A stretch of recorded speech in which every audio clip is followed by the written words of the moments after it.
प्रिय किस नाम से पुकारूं तुम्हें। काश कोई ऐसा नाम होता जो मैंने भी तुम्हारे लिए चुन लिया होता, जिससे तुम्हें खुलेआम पुकार सकती और किसी को कोई संदेह ना होता कि बात तुम्हारी हो रही है। कितनी सहजता से तुमने मेरा नाम आत्मा रख दिया। पहले पहल हंसी आती थी, फिर एक दिन तुमने कहा यू आर माय सोल। तुमसे कैसे कुछ छुपा सकता हूं मैं।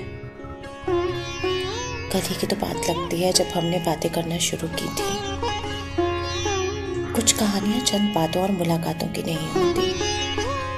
कुछ लोग ऐसे आते हैं जीवन में जिन्हें देखकर ऐसा प्रतीत होता है जैसे उन्हें कई जीवन कालों से जानते हैं। तुम अजमेर की कहानियां सुनाते हो तो ऐसा लगता है कि वही शहर है मेरा भी सदा से।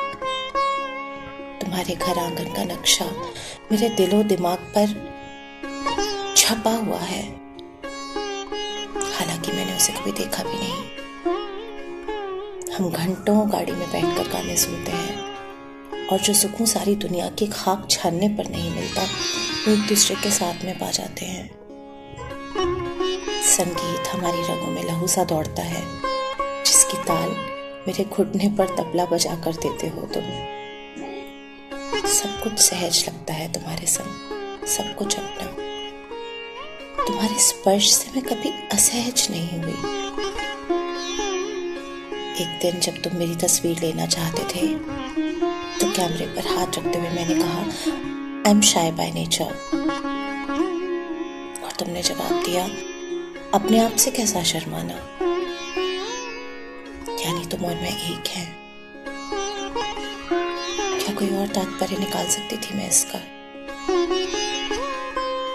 हैरानगी होती है सोचकर कि हम कैसे खुद को प्रेम के संग बांध लेते हैं और फिर प्रेम से जुड़े एहसास से भी इतना बन जाते हैं कि प्रेम सिर्फ अपना लगता है।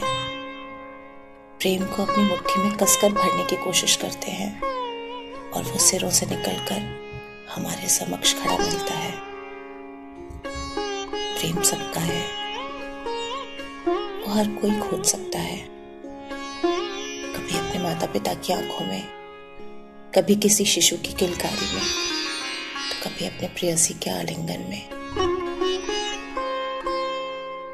मैं आत्मा हूं तुम्हारी प्रिय और तुम मेरे भीतर का प्रेम। समझती हूं इस बात को कि इस प्रेम को प्राप्त करने की चेष्टा गलत है। यह प्रेम जीना है मुझे, हर दिन, हर पल, हर किसी में। शुक्रिया, मुझे यह सबक मेरे जीवन में अपनी मौजूदगी से समझाने के लिए। यह ना समझती तो एक और बिनात्मा का शरीर ही बनी रह जाती और तुम बस मुट्ठी में प्रेम बांधने की नाकाम कोशिश।